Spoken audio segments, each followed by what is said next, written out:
What a 16 years it's been.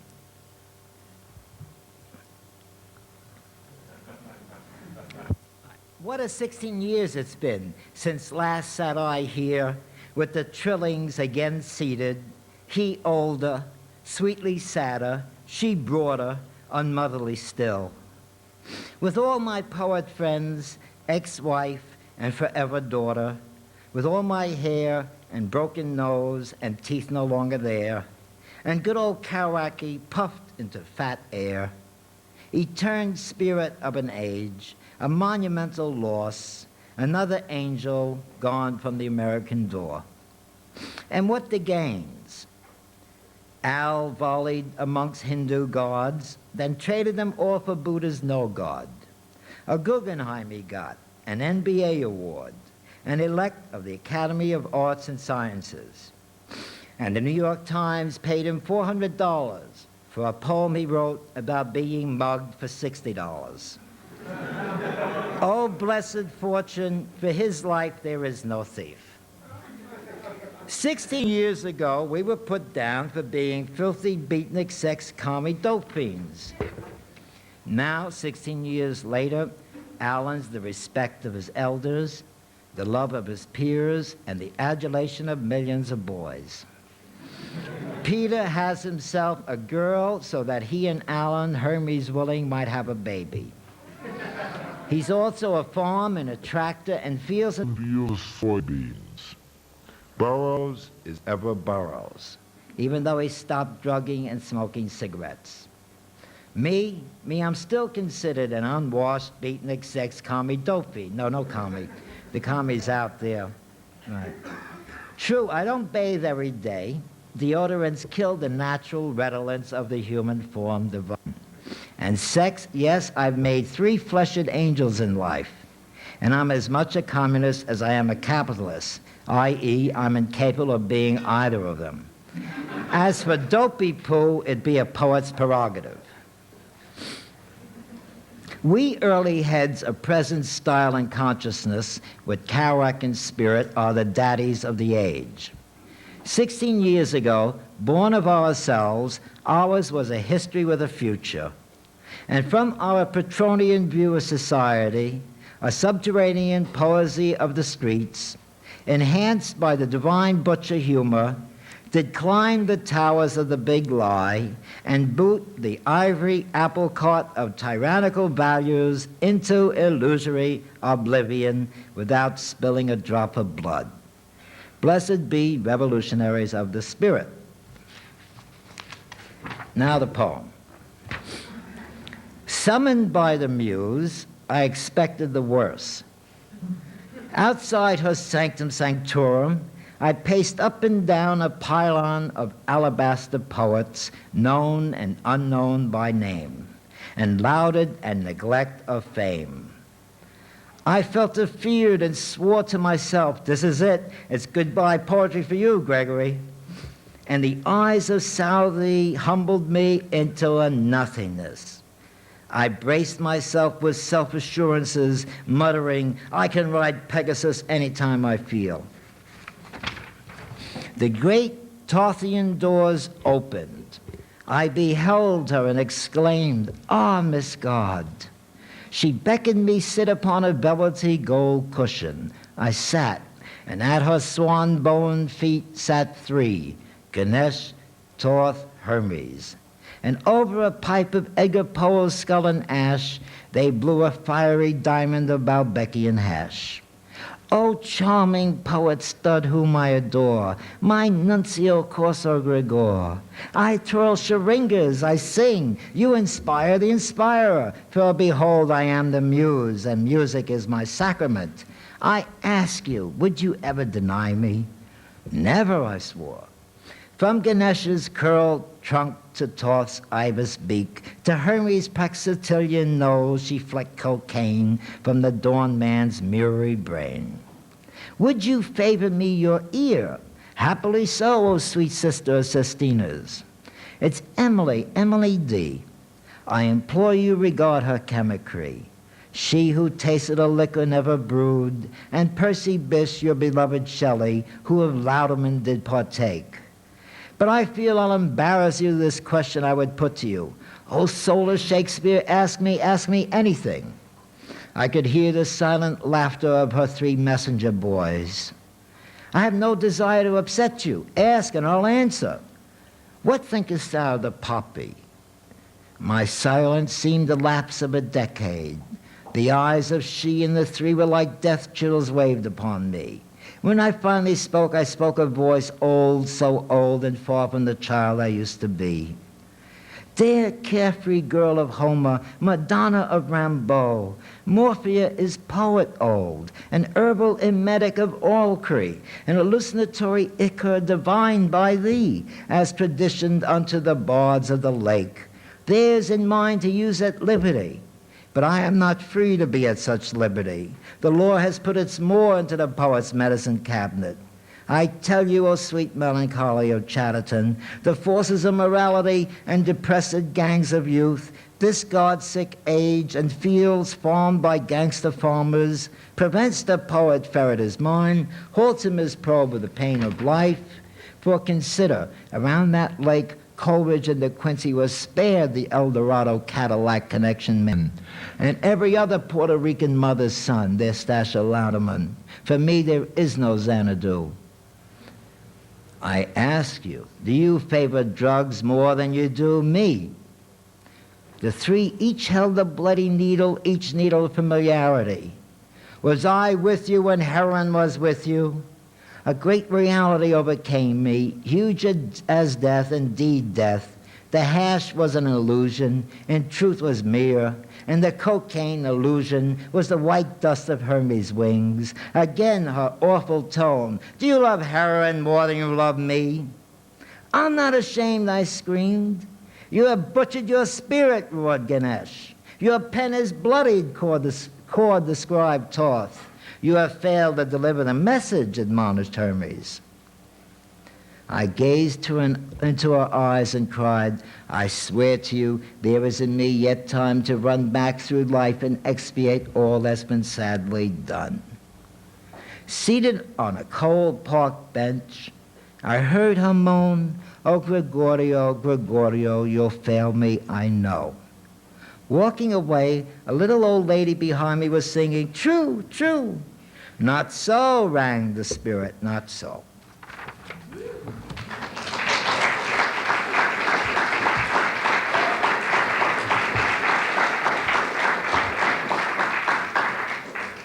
That had to be my hit with poetry, but taking drugs in life. Check that one. This one is a happy one.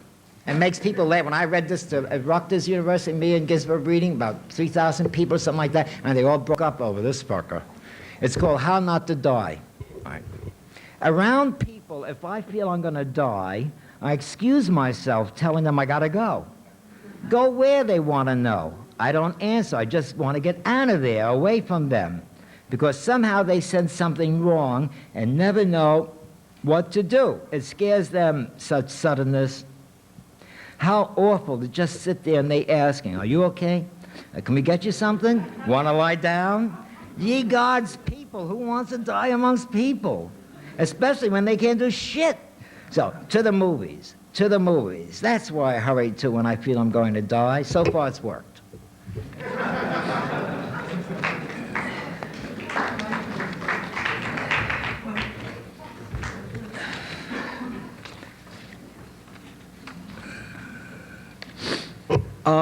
Here's a poem. I tried to use sex words and make them beautiful. It's called Daydream. Parsley-mouthed Miss Christ looms her hurricane cunt across the sex dark flats. Zoom, there goes the gay fucketeer chasing her.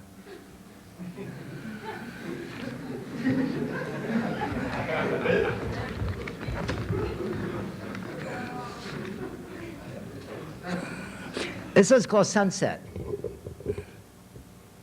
At the gate of the wood where the father nailed his antlers lies the snake emeritus, the blue stamp of the Virgin upon its head. The alien sun rubs against the tree lustily, and the she of days holds a long Russian cigarette, humming a surah. Falls the sun slowly like a shot circle.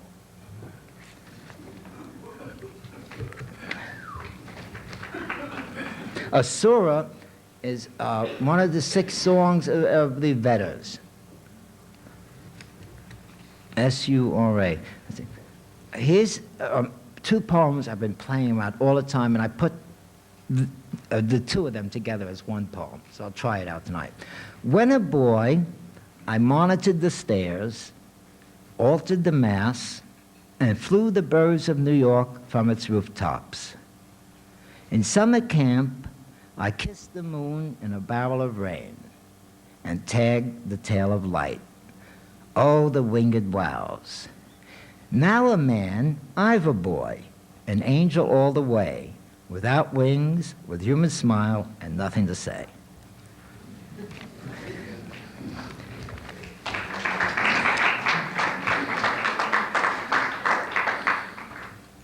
This is for my friend Mary Homer. It's called For Homer, and it's for Mary Homer.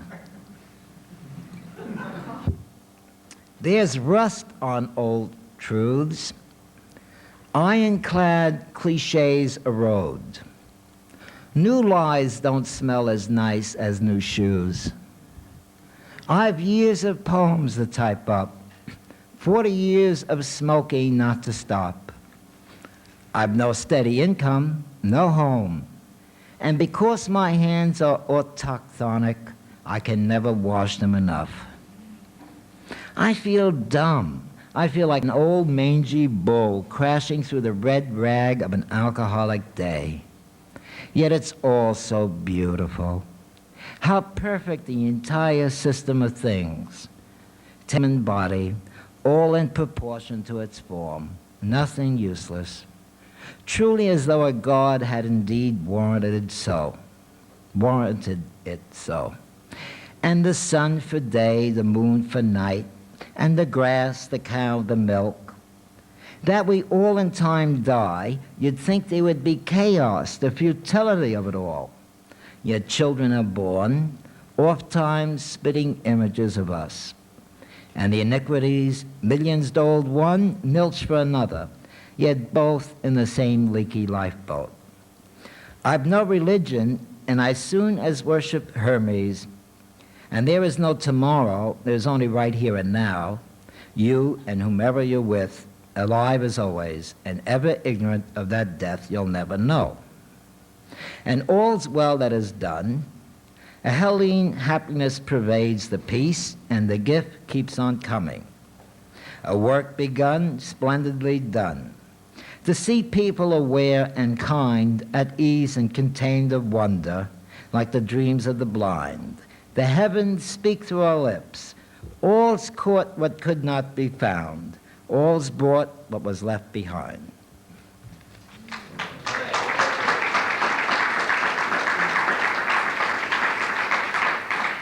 That supposedly is what made Homer blind. What 2 sailors had told him, these 2 things, all's caught what could not be found, and all's brought what was left behind, sort of zapped him so that he went blind. I don't believe that.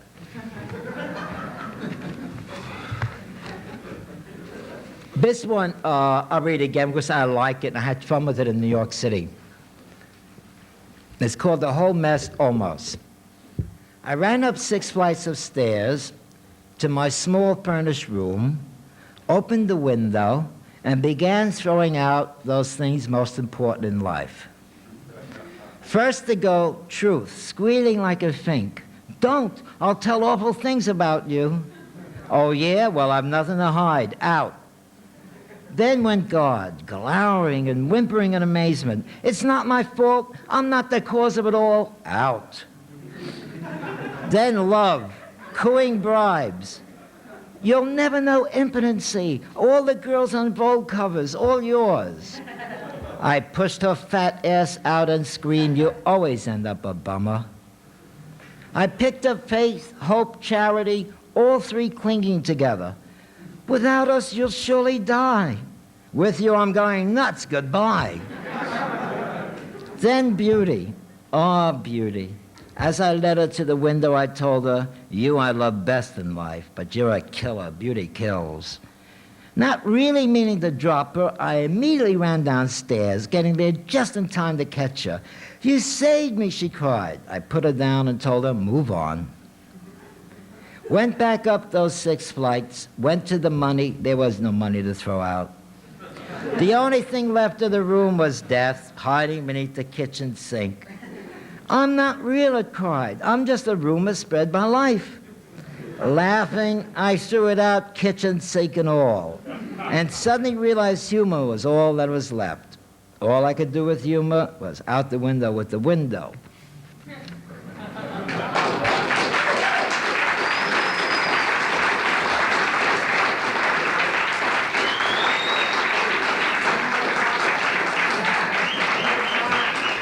I had to be careful in a poem like this because it's a short one and I took big subjects in that fucker. And to end it with humor as making it, you had to be careful of saying, was this guy, laughing at? Is it a joke? No, this is a very subtle, sharp humor that can cause change, Yeah. Oh, the whole mess almost. And Beauty, because Beauty was saved. Beauty, move on. I read a poem called Sunset. Here's the poem called Sunrise. I am rich. I use my blood like an extravagance. An archetype of oratory whose silence smells of cheap wine. A poet man become an oldie messenger boy. I whoop it up in all my wealth like great Mercurio, twirling little wings of silver. Bathed and gowned by the pigs of prophecy, a soak in a tub of soft flashes, I stepped into Talaria, and into my hand the twined winged wand was. I sat on the toilet of an old forgotten god and divined a message. I bring it to you in cupped hands.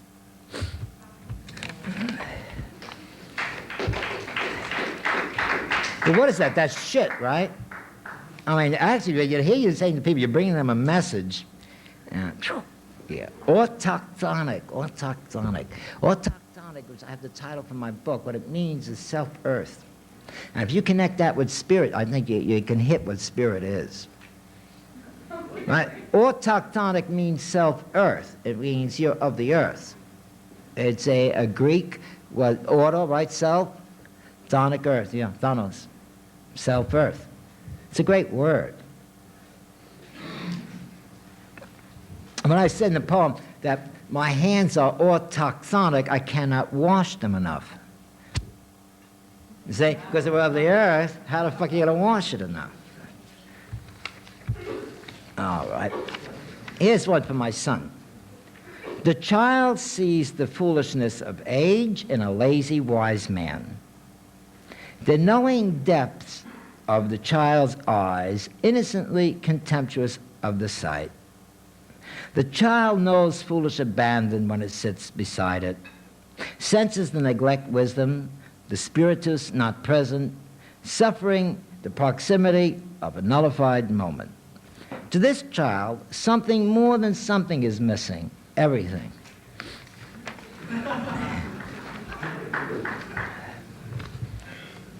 Ah, good, this one here.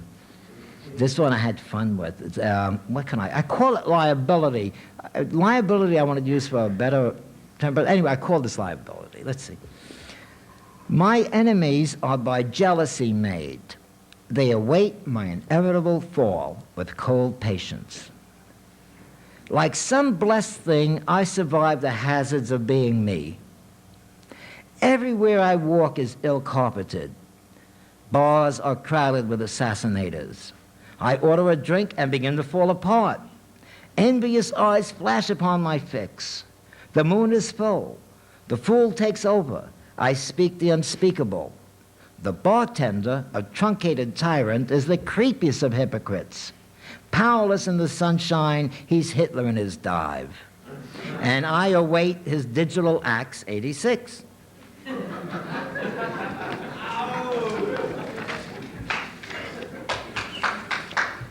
This is my daughter. My daughter walks in grace like a sharp New Yorker. I dream a dreamy child in sandals of gold, walking the ramparts of a Frankish tower. Oh, my daughter, the Templar kneeling by a streamlet raises a handful of water to its viscid mouth. There are no white horses in Manhattan. It's one I call alchemy. A bluebird alights upon a yellow chair. Spring is here.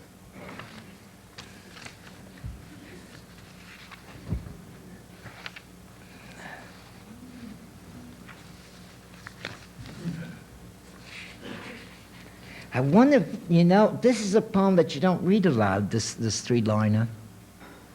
This three-liner, I would think, is one that you have to read in a book. You know, and I'm going to try tonight reading poems I don't read aloud, but I just leave for a book. Most, you would read poems, you know, you think would get across one time to an audience, you know.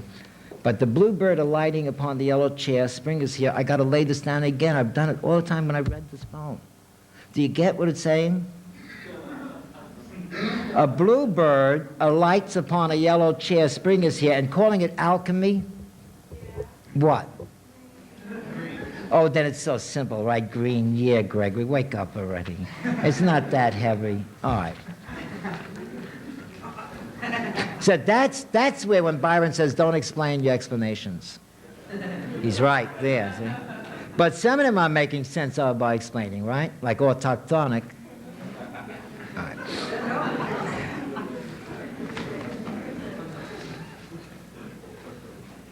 All right, here's one. Oh, well. It's probably the only down poem in this whole thing. People, nobody loves them, not even people. Want of love, no one owes anyone anything.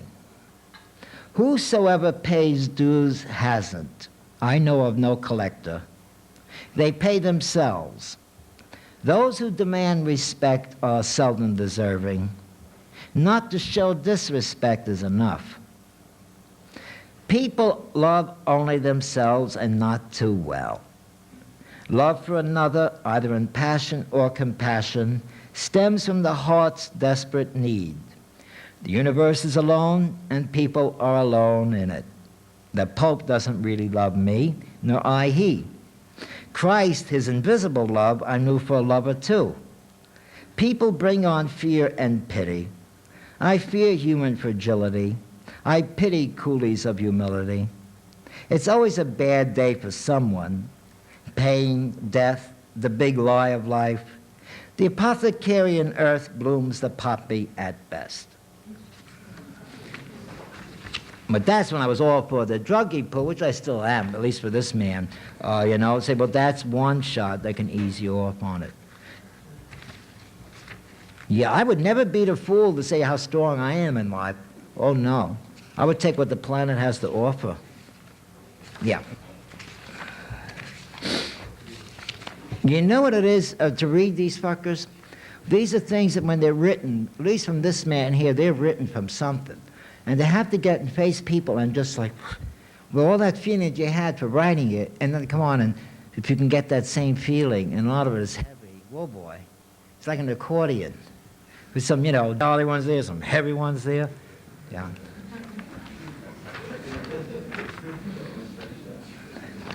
Spirit, yeah. Spirit is life. It flows through the death of me endlessly like a river unafraid of becoming the sea. A guide for my infant son. Simple perfection, perfect simplicity. It's easy, like painting a flower or snapping it dead. Ah, destiny. This is a cutie pie.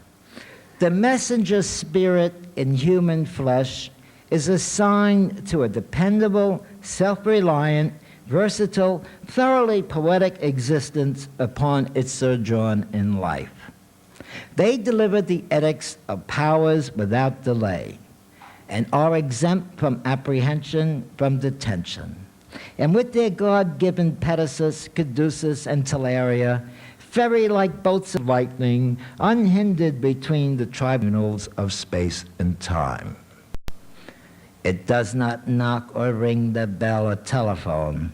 When the messenger spirit approaches the door, though locked, it'll enter like an electric midwife and deliver the realization. There is no tell throughout the ages that a messenger spirit ever stumbled into darkness.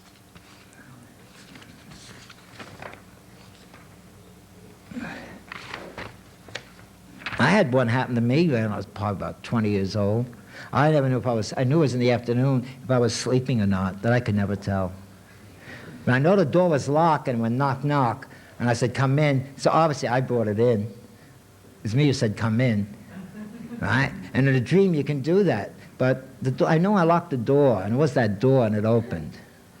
And the thing that came was just a bright light, a man with a very bright head, and pointed at me. And I really felt a death chill over me. So fucking cold, and I never knew if it was an afternoon sleep. It was not in any day with drugs, 20 years old. No way. No fucking way. But I'll never know if I was sleeping or not. I don't usually take afternoon naps in my 20th year. Yeah. Don't know. All right. This one's called The Mirror Within. In introspect, I see myself dirty white-haired, with ruined face, teeth, eyes, and nose left unrepaired, dressed in woodsy clothes, with floor-shine white shoes. I could look like a bum or a philosophe. It all depended upon my having shaved or not.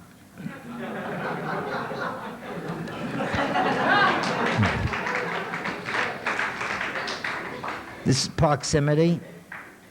A star is as far as the eye can see and as near as my eye is to me. This is inner and outer rhyme. Last night was the nightest, the moon, full moon, the starless space. Sure as snow beneath snow is whitest, shall the spirit surface the human face. Luck is a lady, a beginner, that's all. Fortune, chance, a gamble, to win or lose. Blessed be the hunch. To play your hunch is to invariably win. To not play is an opportunity missed. There's no loss in hunch. A hunch is a feeling. A hunch victorious hath engaged the future. To play another's hunch is to gamble, win or lose. So go rub the hump of the hunchback, if you will. Look up the definition of hinch while you're at it. As for me, the hunch is a cinch.